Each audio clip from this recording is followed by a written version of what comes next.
எல்லாருக்கும் வணக்கம். இன்றைக்கான பதிவு பரீட்சை எழுதுறதுக்கான பிள்ளைகளுக்கு.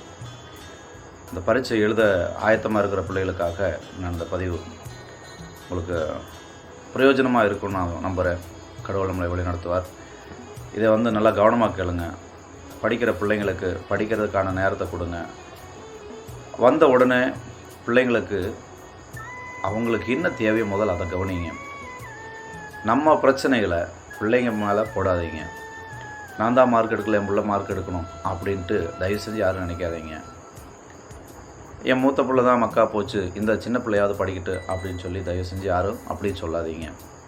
அவங்கவுங்களுக்கு என்ன திறமை இருக்குங்கிறத நம்ம கண்டுபிடிக்கணும்.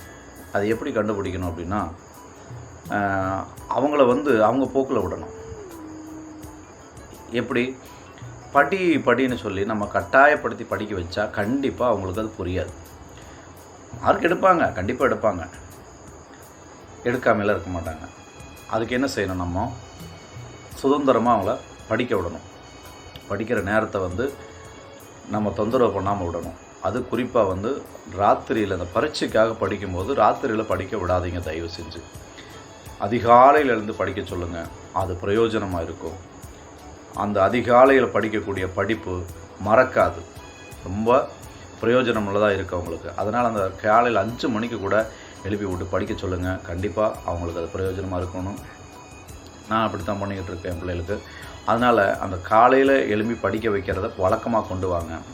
அதுவே அவங்களுக்கு ரொம்ப பிரயோஜனமாக இருக்கும். அடுத்தது, அவங்க என்ன படிக்கிறாங்க அப்படிங்கிறத நம்ம கவனிக்கணும். ரெண்டாவது, தூங்க போகிற நேரத்தில் ஃபோனை கையில் கொடுக்காதீங்க. இந்த ஃபோன்னால் படிக்கிறது கூட மறந்துடுறாங்க. இது அப்படி ஒரு வியாதி அந்த ஃபோனில் இருக்குது. படிக்கிறத கூட மறந்துடுவாங்க.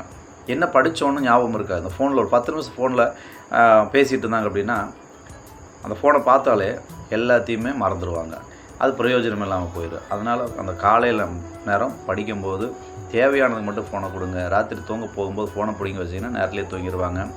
காலையில் அவங்க நேரத்தில் எழுப்பி படிக்கிறதுக்கு அவங்களுக்கு பிரயோஜனமாக இருக்கும். அடுத்தது, சரி இப்படியெல்லாம் படித்தும் கூட அவங்களால மார்க் எடுக்க முடியல அப்படின்னு சொல்லி நிறைய பெற்றவங்க இன்றைக்கி புலம்புறாங்க. நான் என்ன தான் பண்ணுறது, எப்படியாவது படித்து முன்னுக்கு வரட்டும் அப்படின்னு பெற்றவங்க போராடுறாங்க. நிறைய பேர் கடனை வாங்கி படிக்க வைக்கிறாங்க, கஷ்டப்பட்டு படிக்க வைக்கிறாங்க. இன்னும் பெற்றவங்க காலில் செருப்பு கூட இல்லாமல் பிள்ளைங்களுக்காக கஷ்டப்படக்கூடிய பெற்றவங்க இப்போ இருக்கத்தான் செய்கிறாங்க.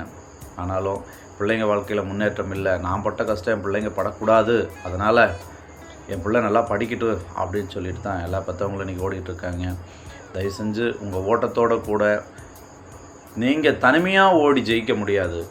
உங்கள் ஓட்டத்தில் பார்ட்னராக யாரை சேர்த்துக்கணும், நம்மளை படைத்தவரை சேர்த்துக்கணும். அவர் நம்ம கூட நம்ம வாழ்க்கை ஓட்டத்தில் அவரும் கூட பயணம் பண்ணாருன்னா நிச்சயமாக நமக்கு தோல்வியே வராதுங்க. இது 100க்கு 100 உண்மையான விஷயம். கடவுளுக்கு பயம் இல்லாமல் நம்ம எது செஞ்சாலும், கடவுள் மேலே பக்தி இல்லாமல் நம்ம என்ன செஞ்சாலும் அது புத்தி இல்லாமல் தான் செஞ்ச மாதிரி ஆயிருமா. அதனால் பக்திங்கிறது ஒன்று நமக்கு வேணும். தெய்வ பயங்கிறது நமக்கு நிச்சயமாக வேணும்.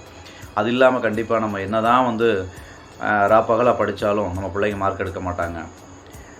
படின்னு அந்த பாடப்புத்தகத்தை மாத்திரம் படிக்க சொல்கிற பெற்றவங்களுக்காக நான் இப்போ சொல்கிறேன். எத்தனை பிள்ளைங்களுக்கு இந்த பைபிளை படிக்க சொல்லி கட்டாயப்படுத்துகிறீங்க? இந்த பைபிளை படித்தாலே அந்த பிள்ளைகளுக்கு அறிவு தெளிவாயிருங்க. இது நான் சொல்லலை, வசனம் சொல்லுது. சரிங்களா? இந்த வேதத்தை படிக்கும்போது அவங்க புத்தி அவ்வளவு ஷார்ப்பாக இருக்குமா, கூர்மையாக இருக்குமா. அப்போது பாடப்புத்தகம் படிக்க சொல்லி நம்ம கட்டாயப்படுத்துறதை விட இந்த வேத புத்தகத்தை படிக்க சொல்ல வேண்டியது ரொம்ப ரொம்ப முக்கியம். இதை படிக்கும்போது அந்த பிள்ளைங்களுக்கு தெளிந்த புத்தி வரும், நல்ல ஞானம் வரும். அப்போது அப்படி ஞானமுள்ள பிள்ளைங்க போய் பரீட்சை எழுதுனா நிச்சயமாக நல்ல மார்க்கும் வரும். இதை முதல்ல நம்புங்க. படித்தா மட்டும் மார்க் எடுக்க முடியாது. சரிங்களா? கடவுளும் நம்ம கூட பயணம் பண்ணணும்.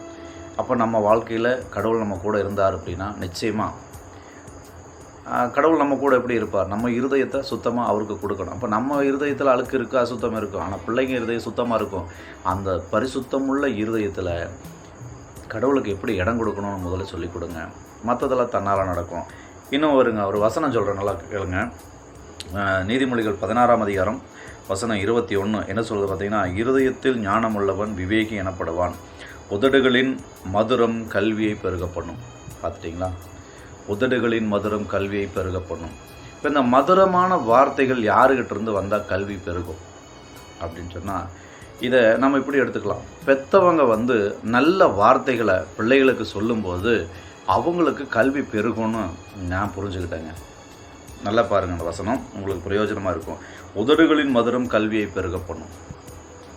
இப்போது பிள்ளைங்களுக்கு வந்து நம்ம பிரயோஜனமுள்ள வார்த்தைகளை நம்ம சொல்லி கொடுக்கும்போது அவங்களுக்கு கல்வி தானாக வந்துடும். நம்ம நீ மக்காத்தான் இருப்ப, நீ என்னதான் படித்தாலும் மார்க் எடுக்க மாட்டேன், எனக்கு தெரியும் அப்படின்னு மட்டும் எந்த பிள்ளைகளும் தயவு செஞ்சு யாரும் சொல்லாதீங்க. நிச்சயமாக எல்லா பிள்ளைகிட்டையும் திறமை இருக்குது. மார்க் எடுக்கலைங்கிறதுக்காக எந்த பிள்ளைகிட்டையும் மார்க் எடுக்காத பிள்ளைங்க, திறமை இல்லாத பிள்ளைங்க, புத்தி இல்லாத பிள்ளைங்க, அறிவில்லாத பிள்ளைங்க அப்படின்னு யாரையுமே கேவலப்படுத்தாதீங்க. தயவு செஞ்சு அது தப்பு. ஆனாலும் இந்த வேதத்தை படிக்க வச்சு அந்த பிள்ளைகளை வந்து பரீட்சை எழுத வைங்க. நிச்சயமாக அந்த பிள்ளைங்க நல்ல மார்க் எடுப்பாங்க, நல்ல முன்னுக்கு வருவாங்க, எல்லாருக்கும் உதாரணமாக இருப்பாங்க. அடுத்து இன்னும் கூட ஒரு வசனம் இருக்குது பாருங்கள்.